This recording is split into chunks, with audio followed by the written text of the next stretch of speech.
Hey guys, welcome back to another lesson. In today's lesson, I'm going to give you a surefire way of harmonizing pretty much any melody without knowing any prerequisite harmonic theory. So this is great for beginners and it's going to sound great as well. As a demonstration, what we're going to do is we're going to just take the simple C major scale. I'm just not starting from C, just starting from A, just for convenience.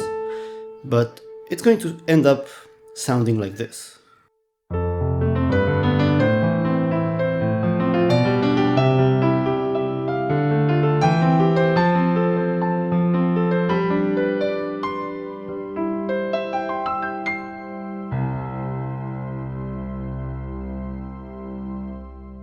Sounds pretty good, and as you will find out, it's actually pretty easy to get a hang of. So we're going to have a couple of different steps in this.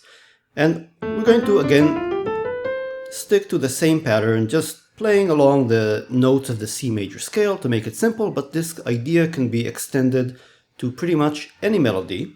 And we're also going to keep things in the key of C major.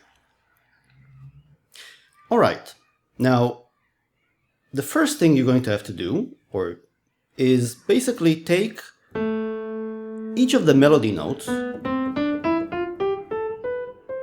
We're going to start playing up here just to make it a little bit more convenient. You're going to take each of the melody notes, and for each melody note, you're going to pick an accompaniment note below it, which is either going to be a perfect fifth, minor sixth, or major sixth below it. Now, these are some theoretical terms which you don't really have to know. The only thing you have to know is that a perfect fifth is 7 semitones below the note. So if let's say you're playing an A, you count down 1, 2, 3, 4, 5, 6, 7. So you're going through each of the notes, including the black keys, and you're counting down 7 notes, and this distance down is a perfect fifth. A minor sixth is 1 extra semitone, and a major sixth is 1 extra semitone. So we have 3 choices for each note. For this A, we have a D, a C sharp, and a C. Now we're going to rule out any note which is not in the C major scale. So we're going to rule out the minor sixth, this C sharp here, and have 2 options. Either this, a D and an A, or this, a C and an A. Now, either of these would be fine. Just take your pick. I'm going to pick a C, and this is really an artistic choice that is up to you. Let's do it again for the next note. The next note here is a B. So, what are our 3 options? Counting down 7 semitones, 1, 2, 3, 4, 5, 6, 7, we can either play a B and an E, a B and a D sharp, or a B and a D, and we're going to rule out the D sharp because it's not in the C major scale. So we really have 2 options, which are a B and an E, or a B and a D, and again, I just chose to play a B and a D, but this can be applied really with any of the 2 configurations, either this or this. Now you can work through each of the notes in the melody and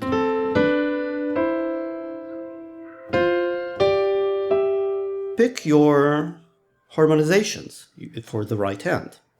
You'll notice that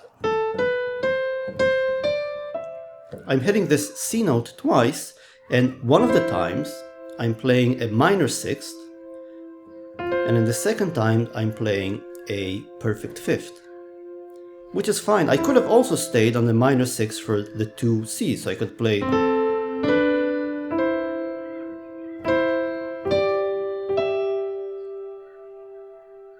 but I chose to play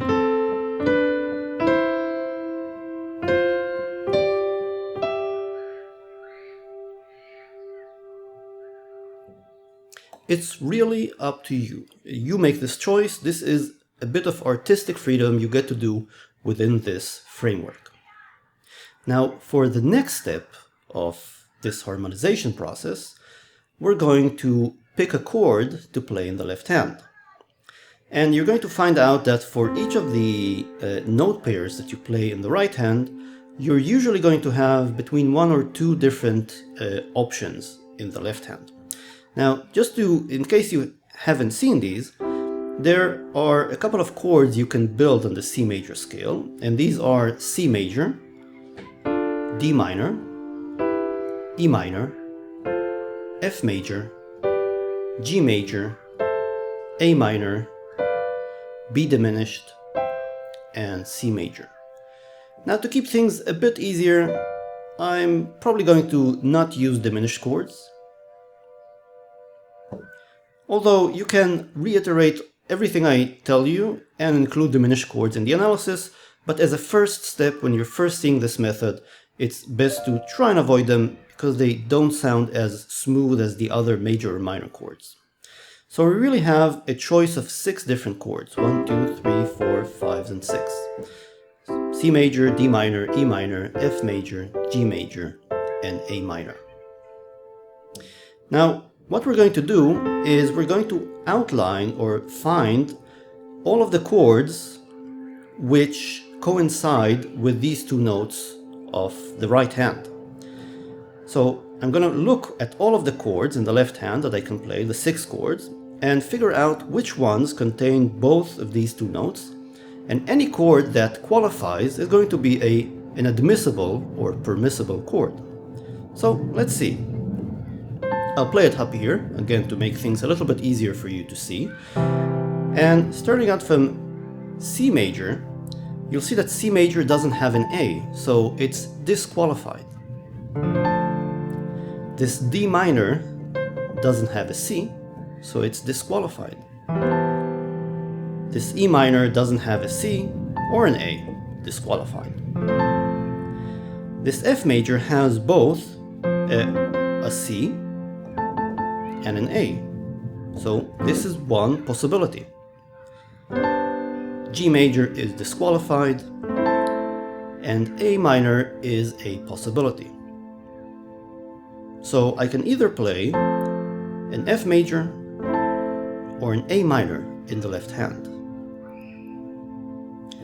Again, the precise choice is up to you. This is an artistic choice that you can make, and you just need to experiment. Just try one option, then the other, and decide which one sounds better to your ears. Now, we're not just going to play it in this simple so-called root form in the left hand, but we're going to have a little trick. Now, you'll see that out of the 2 notes that I play in the right hand, which are a C and an A, there's one note in the left hand that is not incorporated. This is the F, right? I don't have an F here in the right hand.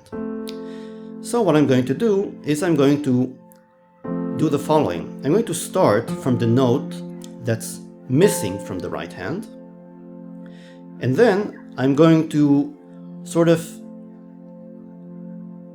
imagine I have this F major chord repeated, and I'm going to jump over notes. So I'm going to play the F, jump over the A, play the C, jump over the F, and play the A. And this is going to be the so-called voicing in the left hand for the F major chord. So putting it all together, I'm going to play it, instead of up here, down here. It already sounds pretty good and pretty lush, and I'm going to move the right hand down an octave, and it sounds really full-bodied and nice. Now, your left hand might not stretch all the way, and this is fine because what you're going to do is roll out the notes. Like this. So you don't really need to stretch your hand as widely as I do. And here's my option. Now, remember that I told you that I could have also chosen an A minor. So let's see what our process would have been like with an A minor. This A minor has an A, C, and E, and the only note that is not in the right hand is this E. So what I would have done is, again, imagine having these two A's, or maybe even three A minors, played out on the keyboard. I would start with an E, skip the A, play the C, skip the E, play the A. So I'm going to move it down an octave, and I could have played something like this. So my two options are or F major or A minor. Now, in isolation, you might not have a good idea of what you want to choose, but you'll find that as you play the progression as a whole, you're going to find out which chords appease you more and which sound a bit out of place. Again, this is completely a personal choice that you can make within this framework. Let's do another example. So I've done the first note, and now the second note in this increasing or ascending C major scale is a B.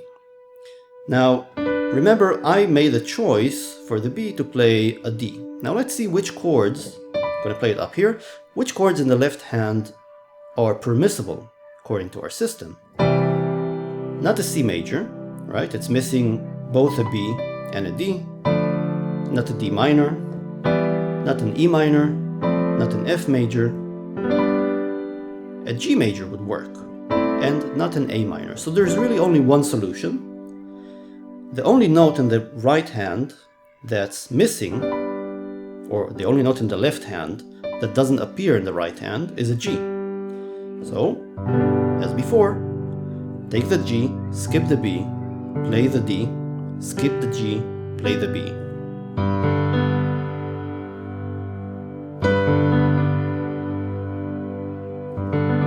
Now, you're really kind of free to roll out the notes in any order you'd like. So I do, or you could do just a complete roll, or really it's up to you. You can play this in any order you'd like. So you could play, that sounds a bit sort of wonky, but it still works. You can still do this. So in our method we have already the first two chords, and you can keep on going and